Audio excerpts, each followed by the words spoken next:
Hello and welcome to my practice today. So the stuff I'm going to teach is real basic 101 Pilates because I'm Pilates trained.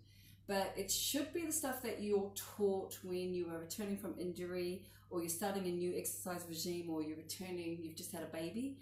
The stuff that I'm teaching is fundamental to any exercise regime. It's not just relegated to Pilates. So first and foremost, you should be taught how to take not one, but a deep conscious breath.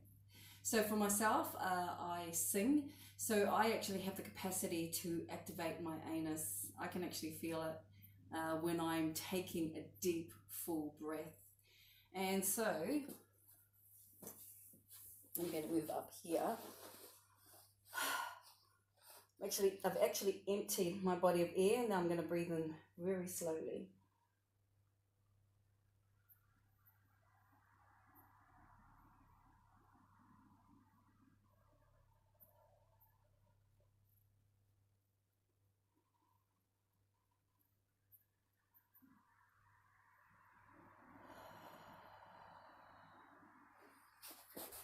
So what I just demonstrated is the muscles in my belly expanding. Now I couldn't see the muscles in my back expanding as much, but I know that they were active, and I could definitely feel my pelvic floor muscles, and the lungs are the last thing to be filled. Now when you're concentrating on your breath, you're actually completely focused on the movement that you're doing, and your inhale and your exhale should be the same length of time. Now, the second thing I go on about is feathering, and that is drawing a feather lightly up through your crotch, up past your belly button and up to your sternum. So for myself, I am feathered from the second I woke up to the second I go to sleep lying flat. If I fall asleep in a chair and I'm semi-upright, my pelvic floor and all of my muscles in this area are still active. Requires practice, of course. So the next thing, and it depends, there are different exercise regimes. So I did different courses with different places. So Studio Pilates is where I learned to do my mat, and so they talk about the T-zone, and it is just activating all these muscles. And also they like a rib to hip connection to make sure that your obliques are activated, and it's really just a deft movement. So it's almost like you're bending your hips to reach your hip, and it really is just a real slight movement. The other thing they want to make sure is that your iliacus is engaged in here. And this one, I'm just going to lie on my back. And the iliacus is responsible for lifting your foot up. So you don't even need to lift your foot. It is just my thinking about it and my attempting to lift it, I can feel my iliacus is engaged. And that's just essentially what I've just demonstrated is exactly what feathering does. So you can learn all these activation of the separate muscles, which is good for you to learn. Or you can just learn, Josh from S3, he taught me the feathering technique when I was training under him back in the day. So it's completely your flavour. I would recommend learning both techniques because both will help you feel your body in different capacities. So my shoulders are down and back. So today I'm going to be teaching basic 101 abdominal exercises. They are the exercises that you would learn if you're coming back from pregnancy, coming back from injury, or if you're completely new to an exercise discipline. Ideally, you would learn these things. Now, the other thing is you should be able to place a hand underneath your lower back, ideally. Now, if your abdominals aren't that strong and you actually need to imprint, which is basically pulling your belly straight down to the ground, if you need to do that, then you need to do that. The difference, I guess, with imprinting is it actually requires dynamic muscle movement. You actually have to squeeze all of your muscles. So feathering, It's a lot simpler, and they use different types of muscles. So feathering uses your slow twitch muscles, which you can use all day, every day, hence the reason why I'm awake anywhere up to 20 hours a day. So, and I can have those muscles engaged for the entire day, whereas your dynamic muscles crunching in all the time, you can't maintain that for very long at all.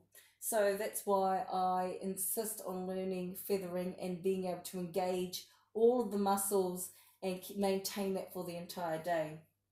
So I do have some space underneath my lower back, and so the most basic of abdominal exercises is bent knee fallouts, and it is a simple case of lowering the knee until, now my muscles are quite strong, this is a real basic exercise, so I can go down quite far. But if you're not very strong, then as soon as you feel something, either you're going to tip, your butt's going to come off, your other cheek's going to come off, I'm exaggerating, or you're going to start recruiting other muscles, or you might, like I said, imprint. That means that you've gone far enough and you just need to practice more.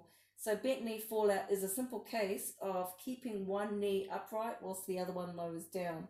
So ideally you would have your shoulders stacked on top of your hips, stacked in line with your ankles, because our knees are obviously bent. So bent knee fallout is the most basic 101 exercise that you should learn. Then progression from that is toe taps. So basically I'm lifting my foot up to 90 degrees, my leg up to 90 degrees, and then I tap down lightly, lifting it up again, 90 degrees, down lightly. Now the lighter you touch, you don't even have to go all the way down. It actually makes it harder for your body. So if you're not very strong and you have to bring your foot down before you go back up, that's fine. It doesn't really matter. But as you get stronger, you want to touch down feather light, if at all. If at all. That actually requires a lot of abdominal strength for me not to place my foot down on the ground. So the next progression from here is leg slides, and I'm just basically pushing my toes along the ground, and I can actually feel this entire region here working, and then sliding back up, hence the name leg slides. Again, simple case, and of course you would always do both sides. And the final one I'm going to demonstrate is lift and extend. Now you don't necessarily have to do this one. This one is a little bit harder because you are lifting your foot up exactly the same as toe taps, but then you're extending your leg. This actually requires quite a bit of muscle. So if you don't initially get this is fine. It just requires practice. But I would definitely recommend mastering each of these before you go on to the next one. Like I said, this may look easy, but when you're here and you're trying to prevent your body from recruiting other muscles or from this happening, and like I said, I'm exaggerating, but you'll know when your butt's coming off that you've gone far enough. So if you only go a little bit, that's fine. You just require practice. And those are my basic 101 tips when you're starting Pilates, or actually any exercise. You master these, and after a while, master the basics, you should be able to do anything and everything that you put your mind to. Cheers.